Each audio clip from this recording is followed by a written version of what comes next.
Introducing blind broadcaster, content creator, and Motability scheme ambassador Lucy Edwards and host Helen Dolphin.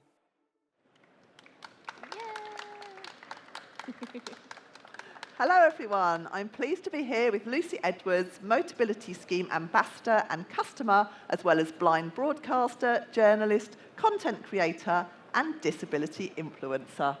Lovely to have you here, Lucy. Thank you so much, Helen. So, before we get started, I thought we'd share a short video about you. Saves me doing too much talking. Nice. My name is Lucy Edwards. My biggest achievement is presenting for some of the biggest global brands in broadcasting around the world, documenting my travel journeys, showing everybody that having a disability doesn't have to hold you back from going wherever you want to. I'm in Paris by the Eiffel Tower and I've found a tactile line. This is so exciting, let's see where it goes. Motability means independence, it means freedom to be able to travel whenever I want to, which is really amazing when I've got such a physical disability like mine.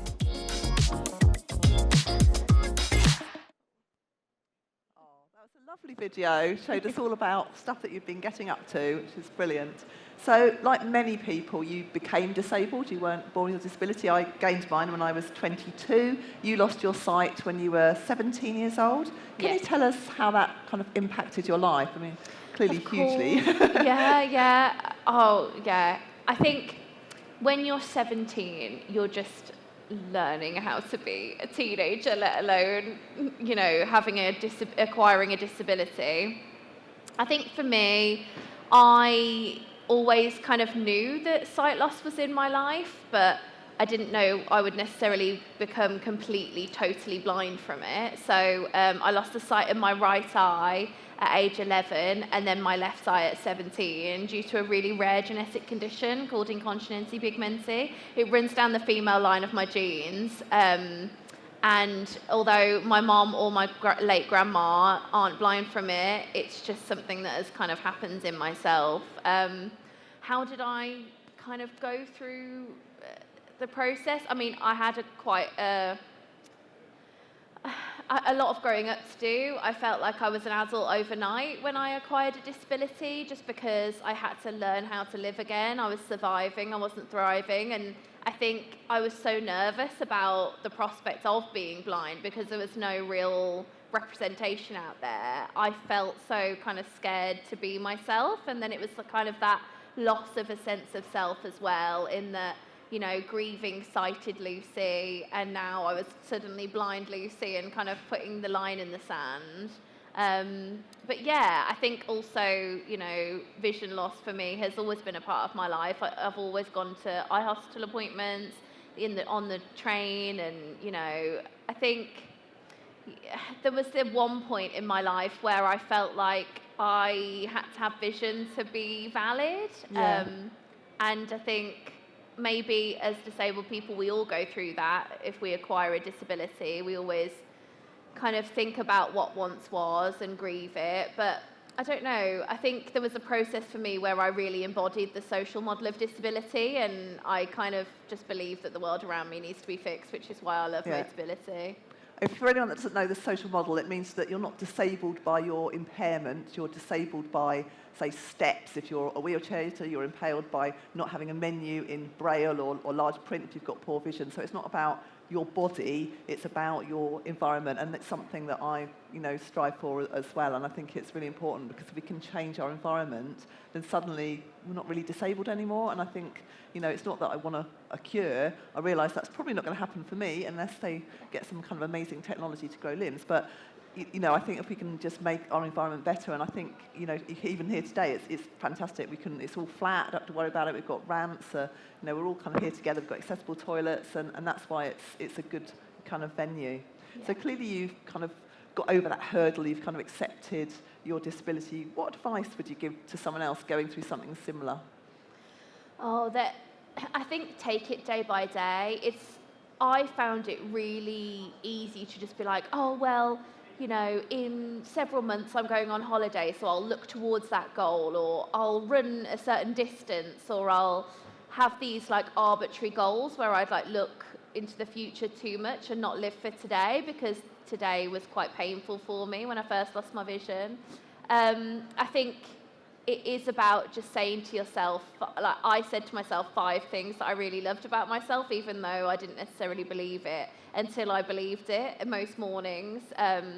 I know it's not necessarily that easy, but I also journaled a lot, and I found a lot of solace in that.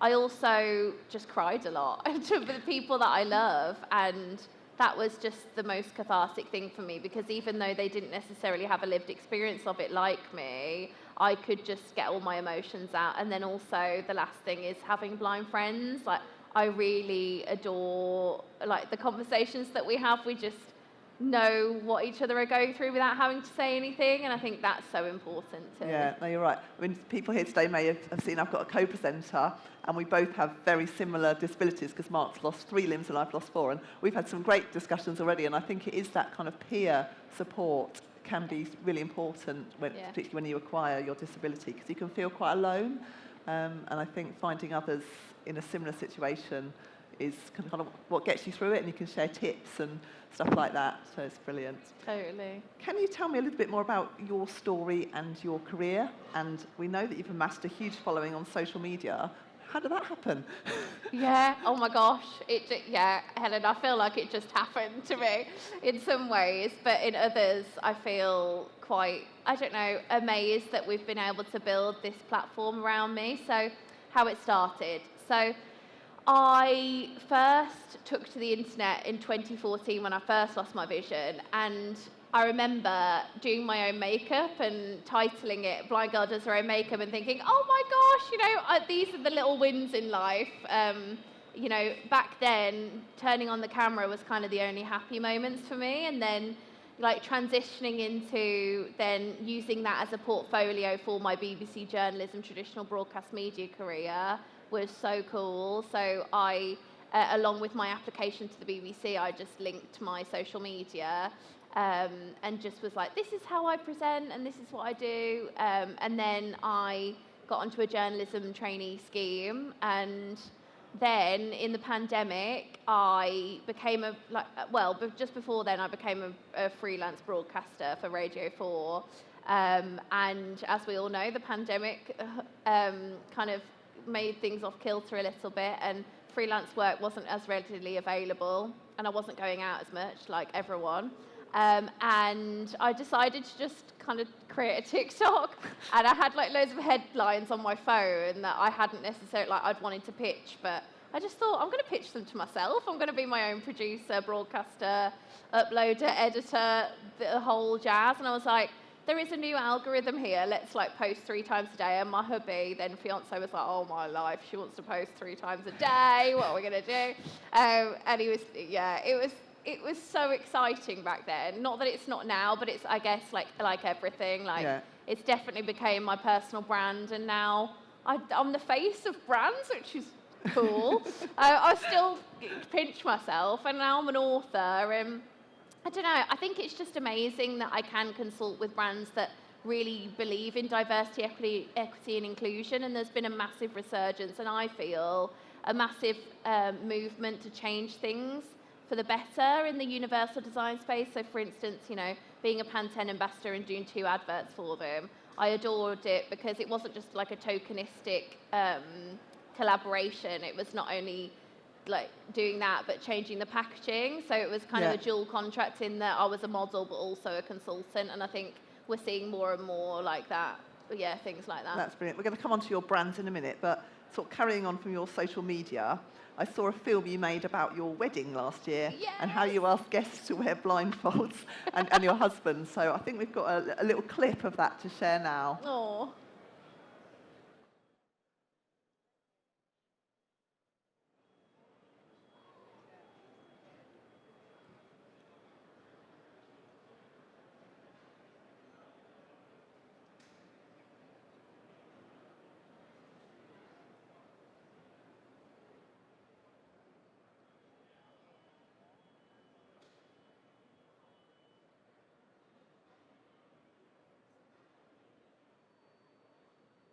Oh, that was lovely. I mean, your dress was absolutely stunning.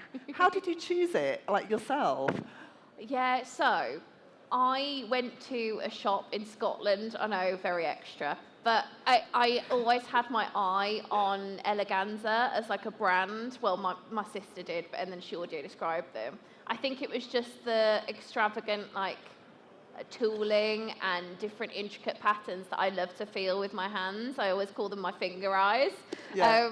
So yeah, that was really important to me to choose things that I felt really confident in, knowing that maybe there'd be a reality where I'd always dreamed of like having that moment where I pull back the curtain and see myself for the very first time in a wedding dress and have that princess moment. But it was different for me, and I accepted that because it was beautiful. And I think part of my acceptance of that was having everyone blindfolded at our wedding. For me and Ollie, we had so many chats about it, and he was like, well, we both live in a world, you know, Ollie's completely, like, he's completely sighted, but I always say that, you know, emotionally, he became blind with me because I saw him 2 months before I lost my vision, and then I went blind like 2 months into our relationship. So, you know, he'd been through like rehabilitation, like mobility training, like he's been blindfolded by my mobility instructors and held a guide dog harness, and obviously he doesn't have that complete lived experience, but the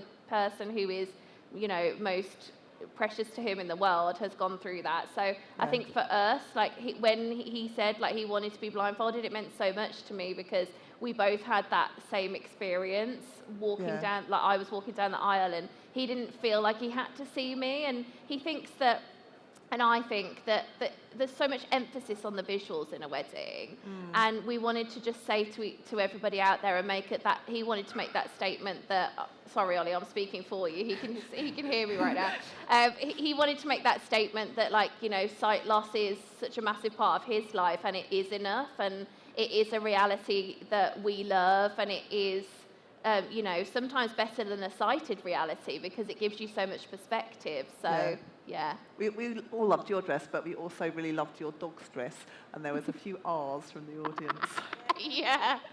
Bless her, she had like a little collar on that was out of the tooling of my dress because I'm so short, like, there was a lot to cut off. So I can see from your earlier video that we shared that you really like to travel. It looks like you've been to some really great places. Can you share some of the best places you've been to in terms of accessibility? Yes, I always love this question, Helen. So I am a BBC travel show presenter, and amazingly, I won a Royal Television Society Award for going to, like, presenting in Japan, and oh my life, Japan as a city, as a blind person, I know some friends who are wheelchair users who don't rate it, so this is definitely my experience, but I think from tactile lines to blind, like braille everywhere, like I feel, it was in Japanese, so I wasn't able to read it, but even when I went to toilets, like you'd feel tactile maps of the toilet, so I'm not here with me Dettol wipes in my handbag as I always am, feeling where the loo is, you know. I think it was just so amazing for me to even like go to a port, to go on a boat, and there'd be a tactile line all the way to the boat door. Wow. So yeah, like, it was amazing. I mean, I can't imagine using a tactile line to a boat because you're so close to the water. Like, that's very trusting of you. Yeah, it was. I had people around me as well, my producer and stuff, so, you know. So we're going to come back to the brands question. How do you decide, like, which brands you're going to work with and kind of share online? Like, how do you make those decisions? Because not all brands are that great. Agreed. So I probably turn down as many as we accept, and that's so important for me because we have to have that internal conversation as a team, with my management team, with my own team. And we always say, you know, can we educate this brand internally to have better intentions? Would they pay me, or do I do pro bono work with them to give them some insight if their experience isn't, you know, serving my community? I would never put my face on something that I didn't feel completely passionate about. So number one, can we do internal communication with them before I work with them, maybe as a model or publicly on my social media? And that's always really great. But if not, I think it's about picking the experiences that truly align with my community. So, as I said, with Pantene, like the Navalens codes on the bottles, that was amazing because I'm 11 years blind now, but I was 9 years blind when I found out about Navalens and Pantene collaboration. And I held the bottles up and I was scanning the shampoo and conditioner. It was, after 9 years, I was finally reading the price, the ingredients and everything, and all the bottles didn't necessarily feel the same anymore. So for me, I just think it's amazing to be able to represent people and actually have like a physical product that really serves their needs, rather than me just putting my face on something and maybe even going to an event with products that don't really serve us, or that I don't really use. So yeah. For people that don't know, what's Navalens? Navalens. So Navalens is a free app that you can download, and it also is it looks like a kind of different tactile bar. Like some of them are tactile, but it looks like a different barcode. So it's on the front of my book here. Anyone who can see, audio description. It's basically it's loads and loads of different tactile shapes, geometric shapes rather. So the camera can pick up that with the app. And the reason that that's better than a traditional barcode is because cameras haven't traditionally picked them up, and there's different coding within this code that lets your camera see it from large distances. So if Ollie, my husband, is now in the audience, he'd be able to pick up my book and he'd be able to navigate to it with 3D sound using that Navalens app. And that's amazing because people are like, oh, Luce, but if you're blind, why would you want to have a book? Well, we like to buy books for our friends and family, thank you. And also on that Navalens code is the audiobook and the Braille version as well. But it's, I don't know, it's around Euston Station now, it's on Kellogg's, I think it'll take over the world and I'm ready for it. So I know it's at Euston Station because I actually work for the railways in my main job, so there, I was glad to see it there. Oh, cool. So you've mentioned your book. What inspired you to write it? Okay, I think for me, I was so scared of being blind when I was losing my eyesight, and I hadn't had anyone that kind of looked like me that was in the media that had told their story. And don't get me wrong, it was so painful to write all this down. So I'm so glad I was blind at some points because I couldn't wipe my tears away enough to look at the screen. So touch typing definitely worked there. But I wanted to show people that, you know, I am a very confident woman now, but I haven't always been. And on your day, like someone goes blind every single day, and on their day one, I wanted them to have something that would guide them through and make them just feel a bit happier in the days where they felt like they were grieving their past self. And I didn't have that, so it was always my aim, and that's always my why. Like in everything that I do, I just want to talk to the little Lucy's out there. Yeah.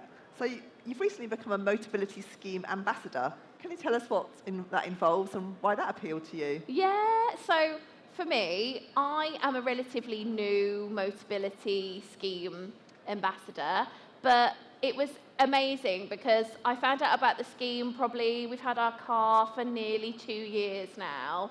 And as soon as I jumped in it as a passenger, I was like, oh my gosh, this is so cool. This is the best car I've ever had.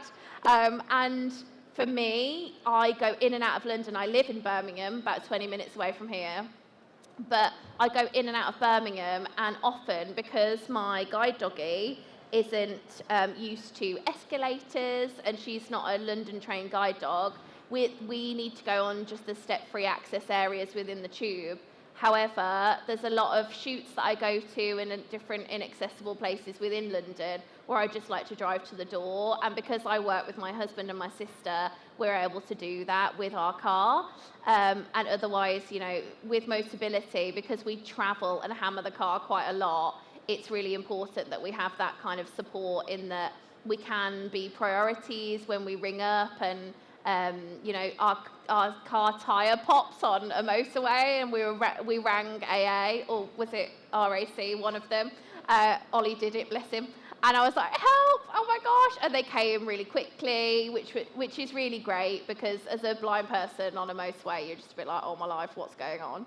And just several different times when we've had problems with our car, like we've easily taken it in, and it's just been so amazing. It's like stress-free travel. But I think for me as well, what I do is because I do so many different shoots, I like to have like my Instagram tent in my car. It's like my little shoot location. Ollie always laughs, there's like brushes in there. Obviously, lovely ample room for Miss Molly with her toys and all the stuff. I mean, there's a lot to carry when you're a blind person, and especially like a blind person that does this job, and the car is just an amazing thing. Like a mobile dumping ground. Yeah, exactly. That's my final question today, but we're going to take some questions now from the audience. I think we've got a roaming mic.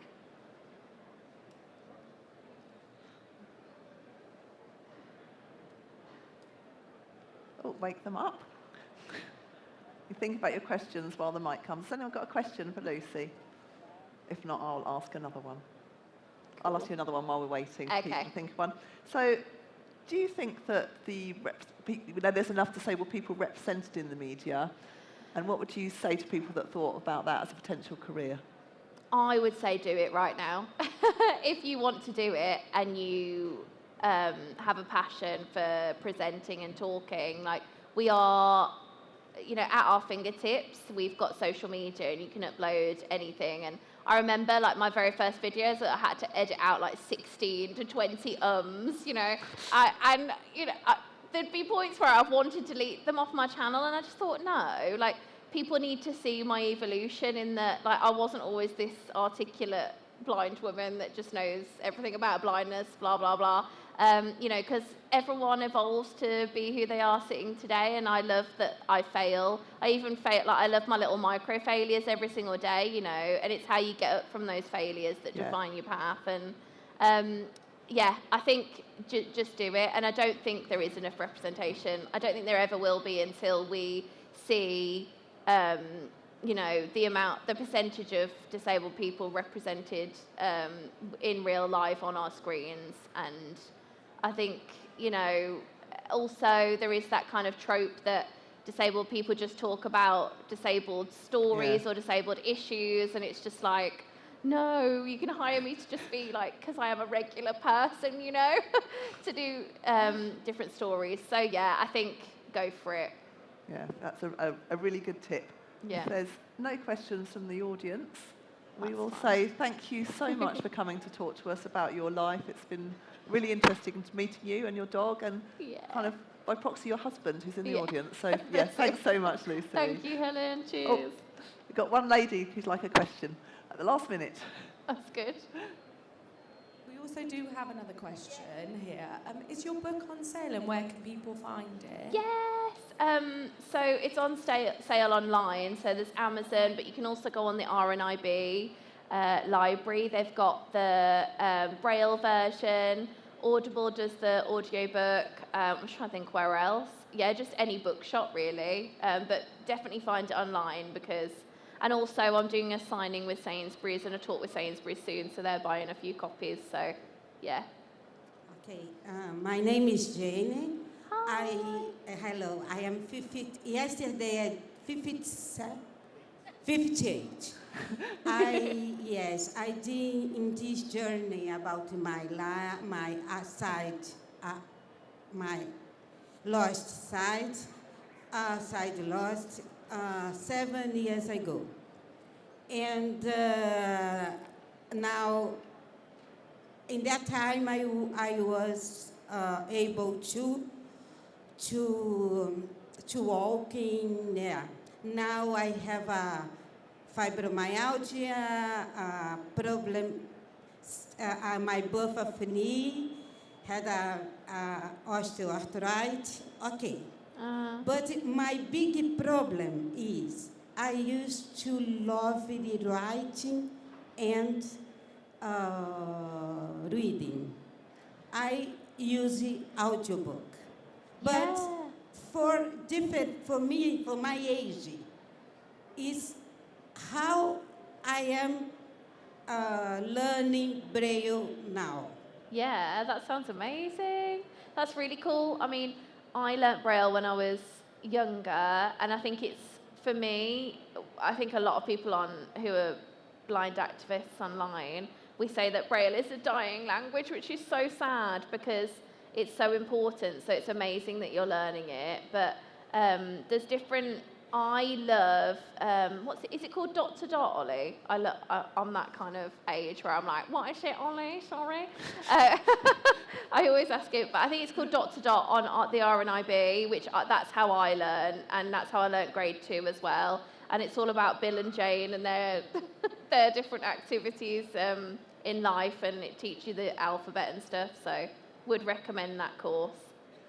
Brilliant. Thanks ever so much. Thanks again, Lucy. Thank you. you.